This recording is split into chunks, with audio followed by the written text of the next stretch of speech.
Can we have a round of applause for Rory Boyle, please? Rory, come and join me. Thanks, Rory. How you doing, mate? So, guys, Rory's going to share a bit of his story with us. So, yeah, Rory, can you just give us a bit of an insight as to how you started off initially and some of those steps you took in the early stages? Yeah, of course. You'll hear me in the back, is that okay? Yeah. So look, I in terms of formal education, I didn't do very good at school. I think I got 39 out of 100 in my TR. I had no interest in it. I was going to watch movies and lying on the hill in the sun when I should have been at school. I had no aspirations of do anything too crazy until I got to sort of 23, 24. I was over in the UK working. I was actually selling mobile phones, telemarketing, and my brother mentioned that maybe we should come back and start a business up together. So I come back with not a dollar to my name. I was always a good talker. I was always a good salesperson. And I think I had business smarts. So I came back and set up a business with him. That was Hampers with Boyle. It was our first company in 2004. Although we didn't have a customer, naturally. It was first day I just got the yellow pages out and started calling businesses and find out if they were interested in gifts or hampers at Christmas time. And I just used the skills that I'd acquired through telemarketing, showed a bit of balls, got on the phone, just made the calls. And, in the first year we did a decent amount, which was something to kind of get us going. From there, I went to work. That was at Christmas because it's a seasonal business. I went back to work. I was selling yellow pages advertising and white pages advertising to make sure that all the money that we made over Christmas in the first year, we could bank and buy more stock and buy more catalogues and do more in advertising the second year. Instead of sort of saying, okay, I made a bit of money at Christmas, I'll take it easy during the year and pay the rent and enjoy it and feel like a business owner. I didn't do that, and that was one of the best decisions I made. I banked the money and come back and spent it on trying to get more growth the following year. And that was what I did the next year. And then once we had enough to pay a wage all year, we just become more and more efficient with our marketing dollars and advertising, and we kind of just grew and took off from there. And yeah. So when you talk about kind of banking that money and then going for the growth, what was it at that stage that you were trying to focus in on at that point? Yeah, all right. Well, I mean, in the first year, I made $80,000 in sales, which is a great amount of money. Out of that, that's a gross revenue. Out of that, we might have made $30,000 profit, say. So I could have spent that $30,000 and paying myself a wage during a year and doing whatever, rent a car and feel important. But instead, I went back and got another job, saved the $30,000. So when it comes to next Christmas, I spent that on getting more catalogues and doing more advertising and just doing more to win more business. So I was just really conscious, and my brother really pushed this into me. He's 8 years older than me, is to make sure that I realise I'm working for the business and the business isn't working for me. And if I had to say fundamentally, I've started 3 businesses. One of the main reasons why I've been successful is that same philosophy, is sort of taking nothing out of the business that doesn't need to be taken out of and reinvesting it into the company and not into yourself. And to the point where, you can make a few dollars and start to get the nice car and do all that sort of thing. But initially in the first 5 years, that's where we got our growth. And we were seeing 100% growth year on year. And it was because of that. We just kept throwing everything back into marketing growth and nothing into the way I was living. I was driving a $2,000 car for the first 7 years of my business. So for me, that was a really important factor in growth. Yeah, cool. And obviously, you need to surround yourself with great people as well. So how do you kind of pick people with the skill sets that you need for growth? Yeah, so I didn't do that till later. So I'm in business for a while now. I started when I was 24. I'm 38 now. We had some good years in the first 6-7 years, no doubt about it. We had some good growth, introduced Promotions Warehouse, introduced Taste Buds, but I was in a period in my life where I was still in sort of my late 20s and I still liked to have a good time, and I was making money but also spending it a little bit and probably not as focused on the growth, on the strategic direction of the business that I should have been. Probably got to my early 30s and realised, okay, I really need to capitalise on this because really we're just turning over money.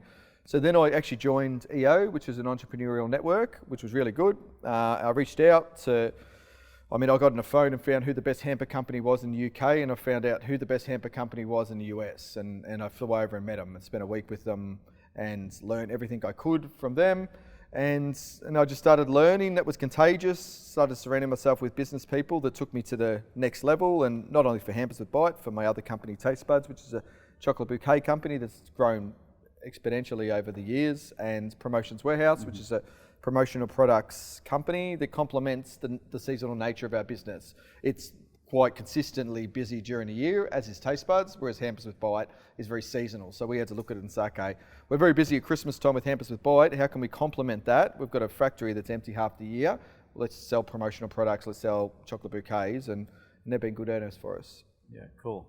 So you talked about learning off the best. Would you attribute that as one of the most important things for growth? And if it wasn't for that, where would you be?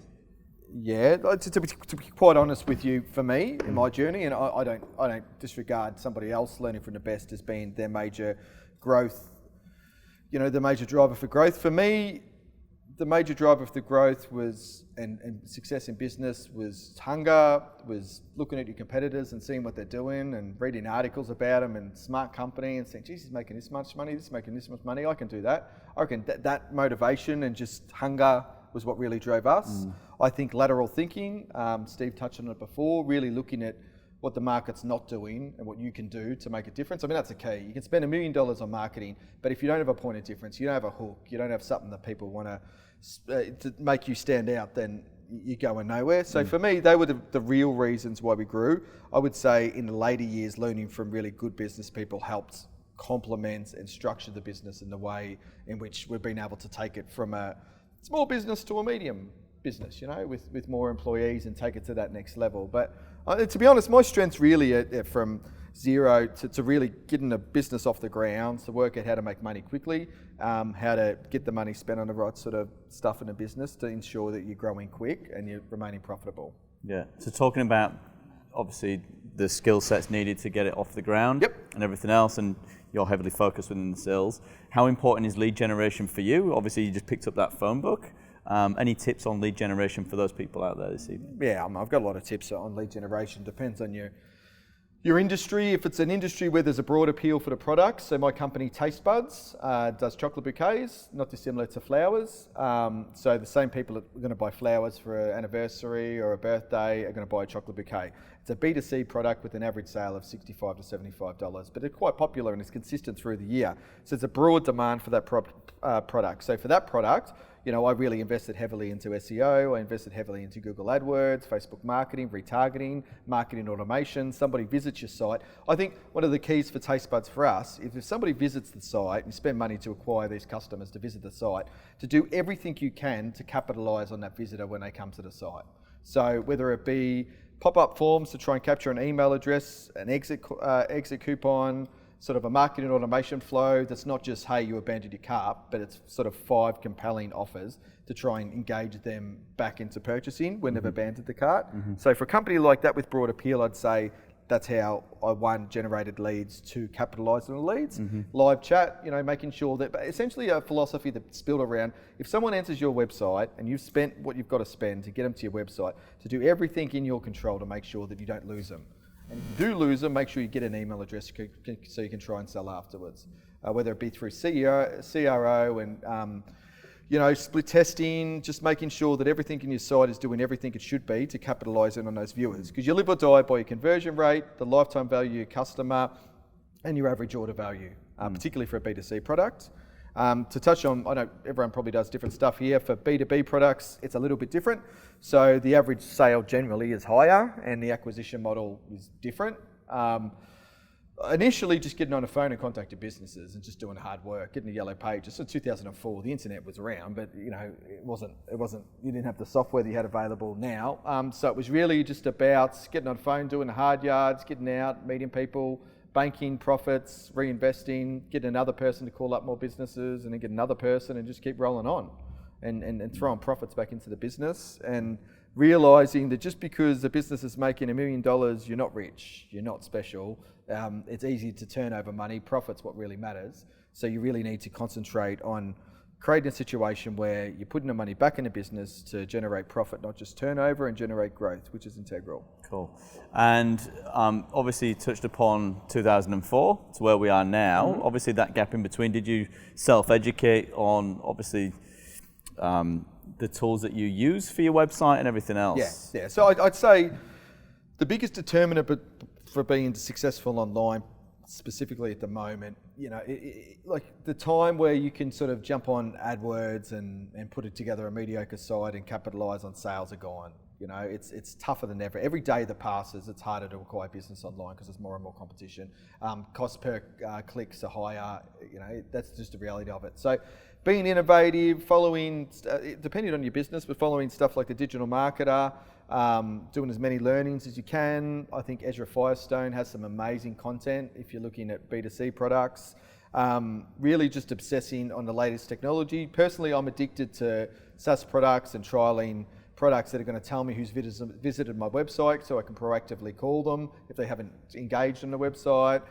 Finding softwares that are going to ensure that we capitalize on every visitor, interactive chat that's not just, hi, how are you, can I help you? It's okay. If somebody's on a corporate branding page saying, hey, listen, I see you're looking at corporate branding, how can I help you further?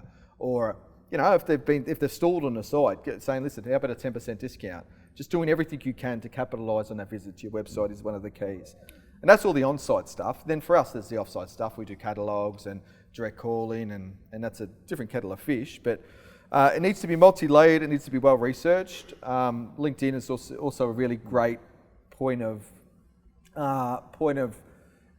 There's a lot of information available there that can be accessed through software that we can get in contact with decision makers really easy with the right strategy. Yeah, and then touching upon that, obviously the data that comes out of all this, you sound like a bit of a data man as well. Is that right? And how important is that to your decision making? Yeah, the data is the key. So I do a profile on my customer. Who exactly is my customer? I did a profile a little while ago. I says, okay, here's 2,000 customers, B2B customers. What are their role? What do? Are they chief executive? Are they marketing manager? Do they work in HR? How many times have they changed jobs in the last 3 years? So I can start understanding who my demographic are and how often they're changing their jobs. Because if they ordered a year ago, I need to know what percentage of companies are going to leave the next year, of people are going to leave the next year. I want to know what industry they're in. I want to know what suburb they're in. I want to know what company size, how many people that are in their organisation, whether it be staff of 1 to 100, 100 to 1,000, 1,000 to 10,000. And then you get that sort of acquisition model and you say, okay, this is what my customer is, how can I best market to them? Doing that through LinkedIn is pretty effective. But there's lots of other ways to do it. Facebook marketing, following around entrepreneurs, depends who your demographic is. But that's what I do. I analyse data, who my customer is very carefully. And I focus very, very carefully on ensuring that if I spend money to get somebody on my site or I get in a phone conversation, I do everything I can to capitalise on ROI, return on investment. Yeah. And talking about maybe some of the tough moments. So maybe when the data is maybe not giving all the answers. Heaps of tough moments. Tough moments was thinking I was turning over money, but I wasn't making any profit. That's a big one. Early, I was in mid-20s and we're turning over some decent money and thinking I'm a big shot. And when you really sat down with the accountant, all you did was turn over money and realising that anybody can turn over money. That's simple. But it's actually making profit what counts. There was a tough transition for me early in the business that I was naive in regards to that it was net profit that count. What is it? Net profit, sanity, turnover's vanity. That's very, very true. I judge a business on how much profit they're making, not necessarily the turnover on it. That's just an arbitrary sort of figure for me in some regards, depending on the stage of the business. I had a woman that worked in our accounts department that stole 200,000 off us. We found out and couldn't do anything about it. That was a knockout punch at one stage. I could go through them a million tough times in a business. I ran a business with my brother, you know what I mean? We've rolled around punching in the office before, literally rolled around punching in the office. My dad had to break us up with a broom. It was a crazy environment, I've done all sorts of crazy stuff's happened over the years. I don't know it all, but every year I've learned, every year I've grown, every year I've realised that, what it takes to be better, and I'm constantly trying to improve, I guess. Yeah. If you could go back in time then, and what would be the main thing you tell yourself now? Concentrate on net profit, not turnover. Yeah. That would be one. That would be the fundamental thing I'd say in the early years. Growth's really important. It's fine to turn over and make modest net profits, providing that you're reinvesting the money and you have a strategic plan to capitalise on those customers that you've acquired and maybe turned over money in the first 2 years. So maybe you're a B2C company and let's say I'm selling flowers, let's say, And in the first year, I'm spending $15 to acquire the customer, and their overall sale is $60. And by the time I pay my stock, I'm not making much money over them. But I'm turning over $1 million, $1.5 million. It sounds good to your friends and family and all that sort of stuff. First year, I'm doing $1.5 million. But if you're not making any profit, it doesn't mean anything. But there might be a model there. You might say, okay, I'm spending money to acquire that customer first off, but on a second, third, fourth purchase, I'm not paying a Google AdWords acquisition cost. So that's a profitable model to turn over money early on with no profit, but in 2-3 years, there's a reasonable expectation that when those customers return, providing you service them, then you'll make profit. But there's plenty of examples that I've been through where we were just turning over money, not looking at the bottom line, just spending, and not taking a profit. I call them the wasted years in the business. I had plenty of wasted years, 6 or 7 wasted years, built by immaturity, by not really interested in speaking to the accountant, and that wasn't really my thing. It's like I said, my brother did accountant, so I don't really care about that sort of stuff. You tell me how much we made and what sort of thing. It's just really naive. So retrospectively, there was many years wasted in my late 20s, early 30s maybe, of turning over money, not making enough profit because I wasn't really serious in running a business. I was serious in making sales and getting excited about turnover, but the other stuff I wasn't putting enough effort into. Yeah, and talking about maybe not so much wasted years, but maybe a work-life balance. Can you maybe touch upon that and maybe how you've shifted towards that these days? Yeah, if I do completely honest with you, work-life balance has never been harder for me than it is right now. I have a little baby who's here, Rosie, who's 4 weeks old, around 7 weeks old. Okay, good dad. I got Tommy, who's 4 years old, and I got another little boy, Joe, who's 2 years old. So in the last 4 years, there's been pretty big changes to my life. So that's really challenging. We've never turned over more. I've never had more employees. I've never had as many demands on my time, never as many responsibilities. Everybody's looking to you. And the balance between being a good dad, getting up with the kids at night, starting in the morning, and then running a business and doing everything you've got to do is more challenging now than it ever has been. And I'd be lying to you, say, if I've got a complete hold of it. I work all day, come home, try and spend some time with the kids, absolutely burn out, 7 o'clock, 2 glasses of wine, try and get to sleep, get up in the morning, play with the kids, try and get to work, do all your stuff, and I'm just go all the time. Yeah. And it's exhausting. And so I'm not an expert on work-life balance. I haven't mastered it, if I had to be completely honest with you. Yeah, great answer. And what does the future hold for you? The future? Yeah, we've got a lot of things in the pipeline. We've become very good in acquisition. I'm really strong and have had a lot of learnings on that in the last 2 years. I can't recommend enough immersing yourself around entrepreneurs. I would say if I had joined a group, say like EA, which I'm not a preacher for EA, but I'm just going to use it as an example, there's many business networks. 6-7 years ago, when I had surrounded myself with peers who were going to hold me accountable for the decisions I made, I reckon we have a business that was 30-40% bigger than it is now, and certainly more net profit. I didn't really start to learn until I put myself around other people that were ambitious, that were having cracks. And you sit around with 4 or 5 business people and they say, we're making this much, we're doing this much, we're invested in this. And all of a sudden you think, I've got to do that. Well, I'm not going to be the idiot that doesn't do that. And you rise with the tide and you say, okay, I'm more hungry, I go back, I'm more determined, I'm reading articles, I've been exposed to different people, and it just makes you hungrier. It makes you realise what other people are doing. You pick ideas from that. You don't always have to reinvent the wheel. You put it together. You think laterally. Like my staff, it's a bit of a joke in my office, but I got a pretty young staff, but they find it a joke because I always say the same thing: think laterally, think outside the box. And they made me a T-shirt that said that, which is really daggy. But it really is just not just copying what everyone else is doing and not just looking at a market and saying, look, everybody's doing this, let's do this. It's actually thinking, how can I be different? Because if you don't do that and you go and spend a whole lot of money on Google AdWords and you're offering the same product that they're offering at the same prices with no point of difference, I don't care.